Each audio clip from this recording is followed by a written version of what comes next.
আসসালামু আলাইকুম রহমতুল্লাহি ওবরকাতুহ। সম্মানিত দর্শক, বিএনপি সরকার ক্ষমতায়, রাজপথে এবং সংসদে বিরোধী দল হিসেবে জামাত এবং ১১ দলীয় জোট। ইউনূস সরকার বিদায় নিয়েছে, আর আইনগতভাবে আওয়ামী লীগকে নিষিদ্ধ করা হয়েছে। আওয়ামী লীগের যারা শীর্ষ পর্যায়ের নেতা আছেন, একটা অংশ জেলখানাতে, আর বিরাট একটি অংশ দেশের বাইরে পালিয়ে আছে। আর দেশের মধ্যে যারা আছেন তারা একেবারে চুপচাপ, বিএনপির সঙ্গে জামাতের সঙ্গে সমঝোতা করে পালার চেষ্টা করেছে। এ অবস্থায় আপাত দৃষ্টিতে মনে হতে পারে রাজনীতি একেবারে নীরব নিস্তব্ধ। এ অবস্থায় মনে হতে পারে যে বর্তমানে যারা ক্ষমতা আছেন তারা অনায়াসে ১ টার্ম, ২ টার্ম, ৩ টার্ম চোখ বুজে পার করবেন। ১৫ বছর তো তারা পার করবেনই, এরপরে হয়তো আরও বেশি। তো এই যে সহজ সরল চিন্তাভাবনা করে আমাদের মিডিয়াগুলো, এবং বিশেষ করে যে সকল মিডিয়ার মালিকরা ব্যক্তিত্বহীন, লোভী, দুর্বল, এবং বিভিন্ন সময় যারা সরকারের পাশ চাটতে অভ্যস্ত, তারা বর্তমান সরকারের পেছনে রীতিমতো তেলের ড্রাম নিয়ে ঘোরাফেরা করছে। জামাতের আমির বা জামাতের সভাপতি তিনি খুব ভালো একটা কথা বলছেন যে সারা বাংলাদেশে তেলের মহাসংকট। কিন্তু মাশাল্লাহ, উনি মাশাল্লাহ বললেন, আমি বললাম মাশাল্লাহ, পার্লামেন্টের মধ্যে তেলের কোনো সমস্যা নেই। সেখানে সংসদ নেতা বা প্রধানমন্ত্রী তাকে উদ্দেশ্য করে দলের নেতাকর্মী, তার বাইরে যে সকল অন্য দল থেকে এসেছেন, তারা যেভাবে তেলের বন্যা ছুটিয়ে দিয়েছে, ওই তেলের কিছু অংশ যদি পেট্রোল পাম্পগুলোতে আসতো, আগামী ২০-২৫ বছর আমাদের আসলে তেল আমদানি করতে হতো না। এরকম অবস্থা চলছে। সবসময় আমাদের দেশে ক্ষমতাকে কেন্দ্র করে মানুষ তেলবাজি করে। ক্ষমতাধরদের সাথে কখনোই মানুষ কন্ট্রাডিকশন, কনফ্লিক্টে যায় না। কিন্তু গত ২ মাসে আমরা আমাদের বাঙালি যে চরিত্র, সেই চরিত্রের মধ্যে যে নতজানু হওয়ার প্রবণতা, কাজ করার পরিবর্তে পা চাটার যে সক্ষমতা, এবং নিজে জানা তার চেয়ে বড় কিছু, সেই অভিনয় করে দেখানোর যে পারঙ্গমতা, সেটা আমরা যা দেখছি, তাতে করে ভবিষ্যৎ সম্পর্কে হতাশ না হয়ে কোনো উপায় নেই। আমরা অনেকগুলো কথা বলি, জন্ম হোক যথাতথা, কর্ম হোক ভালো। এটা আসলে কবিতার শব্দ, কিন্তু বাস্তবতা হলো যে জন্ম হোক যথাযথ, কর্ম ভালো। মানে আপনার জন্ম যদি খারাপ হয়, আপনি যত ভালো কর্ম করেন না কেন, সমাজ রাষ্ট্র মেনে নেয় না। এমনকি যে ভালো কর্ম করে তার মধ্যেও আপনি কখনো আত্মতৃপ্তি দেখতে পাবেন না। এই পৃথিবীর একজন মহামানব দেখাতে পারবেন না যেখানে বেশ্যাপুত্র। এই পৃথিবীতে একজন ধার্মিক ব্যক্তি দেখাতে পারবেন না, মসজিদ ইমামের খতিব, হুজুর, আল্লামা দেখাতে পারবেন না যেখানে জারজ, কোনো জারজ হিসেবে জন্মগ্রহণ করেছেন কিন্তু সে অলি আল্লাহ হয়ে গেছেন, দেখাতে পারবেন না। এই পৃথিবীতে একজন লোক দেখাতে পারবেন না যে বিদ্যা নেই, বংশ নেই, কিন্তু দারিদ্রতা থেকে, বংশহীন অবস্থা থেকে এসেও তিনি অভিজাত সম্প্রদায়ের উপর খবরদারি করেছেন। অভিজাত সম্প্রদায় তাকে মাথার মুকুটে পরিণত করেছেন এবং তাকে তাদের প্রতিভু বানিয়েছেন। কখনো না, ১০০০ বছর এই ঘটনা কখনো ঘটেনি। সেই যে রামায়ণ,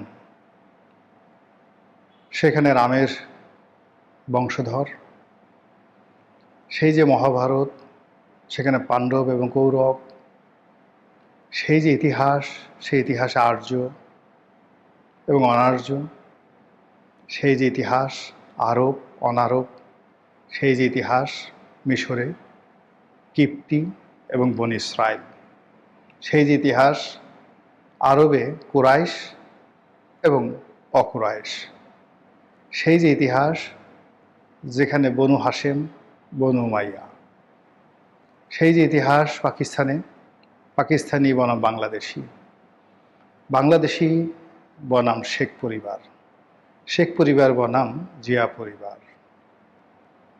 এর বাইরে যেতে পেরেছেন? এখন পর্যন্ত। কাজে শুধু বললে হবে না জন্ম হোক যথাযথা, কর্ম হোক ভালো। আমাদের বক্তব্য হলো জন্মও ভালো হতে হবে, কর্মও ভালো হতে হবে, দুটোই ভালো হতে হবে। এটা না হলে সম্ভব নয়। যা বলছিলাম, রাজনীতিতে এখন আপাত দৃষ্টিতে সবকিছু শুনশান মনে হচ্ছে, কিন্তু পর্দার আড়ালে ভয়ঙ্কর বিষ মাখা ছুরি নিয়ে কত যে আততায়ী আমাদের চারিদিকে ঘুরে বেড়াচ্ছে। বিশ্বজাহানের মালিক মহান আল্লাহ রাব্বুল আলামিন ছাড়া আর কেউ জানে না কেন। কারণ হলো ওই যে দেখুন, একটা নির্বাচন হয়েছে 2026 সনে, ত্রয়োদশ জাতীয় সংসদ নির্বাচন। সেই নির্বাচনের দুর্গন্ধ, নির্বাচনের আবর্জনা ক্রমশ বের হচ্ছে। যারা সরকারি দল তারা বিরোধী দলকে সম্মান করছে না, যারা বিরোধী দল তারা সরকারকে সম্মান করছে না। বলার চেষ্টা করছে একে অপরকে, উভয় পক্ষে বলছে তোমরা এসেছো ইঞ্জিনিয়ারিং করে, ভোটের ফলাফলকে ম্যানিপুলেট করে। ফলে কি হলো, এই সরকার এবং বিরোধী দল তাদের যে অভিষেকটা, তাদের যে জন্ম, এটি স্বাভাবিক প্রক্রিয়ায় হয়েছে বলে তারা নিজেরাই স্বীকার করছে না। তারা বলছে না যে আমরা একটা গণতান্ত্রিক পরিবেশে সম্পূর্ণ সুষ্ঠু এবং নিরপেক্ষ ভোটে বিরোধী দল হয়েছি এবং সরকারি দল হয়েছি। এই আত্মবিশ্বাস তাদের মধ্যে নেই। তারা বলার চেষ্টা করছেন যে সমঝোতা হয়েছে। কেউ বলছেন ট্রফি ডক্টর মোহাম্মদ ইউনূস লন্ডনে গিয়ে তারেক রহমান সাহেবের কাছে দিয়ে আসছেন। অর্থ কি? আপনারা ট্রফি বুঝেন? ট্রফি অর্থ আপনি যে জয়লাভ করেছেন, জয়লাভ করার পরে যে আপনাকে একটা পুরস্কার দেওয়া হয়, শিল্ড দেওয়া হয়, কাপ দেওয়া হয়, এটাকে বলা হয় ট্রফি, যে ইউ হ্যাভ উইন্ড। সরকারি দল থেকে বলা হচ্ছে যে তারেক রহমান সাহেব যে উইন করেছেন বা উইন করবেন, এটা ট্রফি জনাব ডক্টর মোহাম্মদ ইউনূস তিনি লন্ডনে গিয়ে তারেক রহমান সাহেবের হাতে দিয়ে এসেছেন। বোঝার চেষ্টা করুন বিরোধী দল তাহলে কি বলবে। বিরোধী দল যদি বলে একটা সাজানো পাতানো নির্বাচনে এই সরকার ক্ষমতায় আসছে, আপনি কি বলবেন বলেন? আপনাদের লোকে তো এই সেম কথাগুলো বলছে। আবার সরকার দল বলছে যে এই যে বিরোধী দল ৭৮টা সিট পেল, এটা তো চারটিখানি কথা নয়, এটা ইঞ্জিনিয়ারিং হয়েছে, তাদেরকে এভাবে আনা হয়েছে, কারা এনেছে, কি এনেছে। কিংবা ওই যে নির্বাচন পূর্ব স্লোগান, কোনো দিল্লি নয়, পিন্ডি নয়, ঢাকা ঢাকা ঢাকা, দেশ দেশ দেশ। কিন্তু এখন তো দিল্লি পিন্ডি দৌড়দৌড়ি করতে করতে যান বের হয়ে যাচ্ছে। এখন তো আমেরিকার জিকির করতে করতে যান বের হয়ে যাচ্ছে, তেল কিনতে আমেরিকার অনুমতি লাগছে। আবার বঙ্গোপসাগরে আমেরিকা আধিপত্য বিস্তার করার জন্য বাংলাদেশের একটা পোর্ট খুঁজতেছে। এই সকল কথাবার্তা শোনা যাচ্ছে। আমাদের যে বিমানবন্দরের যে থার্ড টার্মিনাল, কত 12,000 না 15,000 কোটি টাকা খরচ করে বানানো হয়েছে, এটা হ্যান্ডেলিংয়ের জন্য বিদেশকে দিয়ে দেওয়া হচ্ছে। চট্টগ্রাম বন্দর ডক্টর মোহাম্মদ ইউনূস দিয়ে গেছেন। তারপর আমেরিকা থেকে প্লেন আনার জন্য চুক্তি করে গেছেন এবং সরকারকে, বর্তমান সরকার সেটা করতে হবে। তো এইগুলো একটার সঙ্গে আর একটা কন্ট্রাডিক্ট করছে, কনফ্লিক্ট করছে। কেউ কাউকে বিশ্বাস করতে পারছে না, কেউ কাউকে আস্থা আনতে পারছে না, আর কেউ বুকে হাত দিয়ে দেশপ্রেম, মুক্তিযুদ্ধ, এই সকল যে সকল কথা, আদর্শিক যে কথাবার্তা আছে, বুকে হাত দিয়ে সেই আদর্শের উপরে কেউ দাঁড়িয়ে থাকতে পারছে না।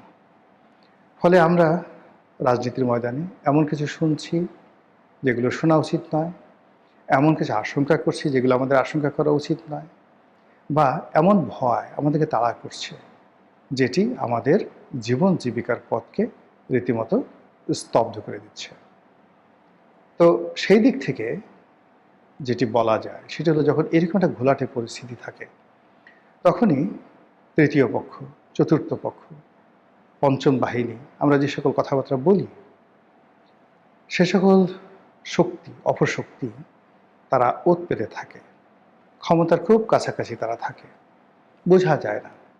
আপনি একাগারের কথা চিন্তা করুন, যেখানে বলা হচ্ছে মঈনুদ্দিন, ফখরুদ্দিন, মাসুদউদ্দিন, ওনারা সবাই জিয়া পরিবারের ঘনিষ্ঠজন ছিলেন। প্রধানমন্ত্রী বেগম জিয়ার খুবই বিশ্বস্ত ছিলেন, তারেক রহমান সাহেবের বিশ্বস্ত ছিলেন। তারাই কিন্তু সরকারকে উচ্ছেদ করেছে। আবার ধরুন, শেখ হাসিনার যারা খুবই বিশ্বস্ত লোকজন ছিলেন, এই বিশ্বস্ত লোকজন যারা এখন জেলে আছেন, জেলের বাইরে আছেন, তাদের একটা বিরাট অংশ তারা আমেরিকার ডিপ স্টেটের কাছে বিক্রি হয়ে গেছেন। ফলে একদিকে তারা শেখ হাসিনার সাথে বৈঠক করেছেন, পুরো কথা আমেরিকাকে জানিয়ে দিয়েছেন। আবার রাষ্ট্রের অন্যান্য যে শক্তির যে এককগুলো আছে সেখানে তারা কথাবার্তা বলেছেন এবং শেষ মুহূর্তে শেখ হাসিনার সঙ্গে বেইমানি করেছেন। It is now open secret. Sheikh হাসিনার ভাগ্য ভালো যে বিষ মাখানো ছুরি দ্বারা তিনি আহত হননি, তিনি নিহত হননি, কিংবা জনরোষে তিনি জনগণের পদদলিত হয়ে প্রাণ হারাননি। কিন্তু যে প্ল্যান তাকে নিয়েছিল, সেই প্ল্যান যদি বাস্তবায়ন হতো, বাংলাদেশে আর একটা রক্তাক্ত অধ্যায় দেখা যেত। যেটা বলছিলাম, সেই যে শেখ হাসিনার পতন, ইউনূস সাহেবের পতন, নতুন সরকারের অভিষেক হওয়ার 2 মাসের মাথায় আবার এনসিপি বলছে, জামাত বলছে তারা আরেকটি আন্দোলন করবে, আরেকটি গণ অভ্যুত্থান ঘটাবে। তারা নতুন ফ্যাসিবাদকে দেখতে পাচ্ছে। সরকার বলছে সাবেক ফ্যাসিবাদের ভূত, শেখ হাসিনার ভূত জামাতের উপর ভর করেছে। এরকম যখন কাদা ছোড়াছুড়ি হচ্ছে, তখন এই কাদার দাপটে আমাদের অনেকের চোখ বন্ধ হয়ে যাচ্ছে, অনেকের নিঃশ্বাস বন্ধ হয়ে যাচ্ছে। শরীরে কাদা লাগার কারণে আমাদের চেহারা বিকৃত হয়ে যাচ্ছে, আমরা কেউ কাউকে চিনতে পারছি না। ঠিক সেই অবস্থায় কে যে কখন আমাদের পিছন দিক থেকে হঠাৎ করে এসে ছুরি মেরে দিবে আমরা বলতেও পারবো না। হঠাৎ করে দেখব কিল্লা ফতে। মহান আল্লাহ আমাদের সবাইকে হেদায়েত দান করুন, হেফাজত করুন। আসসালামু আলাইকুম ওয়া রাহমাতুল্লাহি ওয়া বারাকাতুহু।